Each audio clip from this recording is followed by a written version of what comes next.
Você gosta de jogos mobile, principalmente jogos de enigma ou puzzles, então provavelmente você já ouviu falar sobre A Menina da Janela ou qualquer outro jogo da Dark Dome. E se você não ouviu falar, calma que eu vou te explicar. Existe uma franquia de jogos de escape que foram criados pela Dark Dome, e todos esses jogos são meio que conectados de alguma forma, meio que sendo um universo todo em alguns jogos. Você vai descobrindo os enigmas e códigos que são dados ao longo do jogo. Mas quando meu amigo Nagueta olhou pra mim e falou: Ô, Beto, ô, Beto, pelo amor de Deus, já. Vai tomar uma vergonha essa tua cara aí de pegada, mano. Barra vídeo, mano. Grava vídeo desse jogo aqui, dessa menina é feia. Valeu.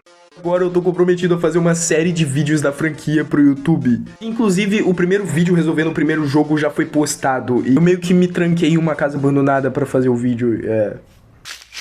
Mano, olha pra onde você trouxe a gente, Bernardo. Calma, mano. Relaxa.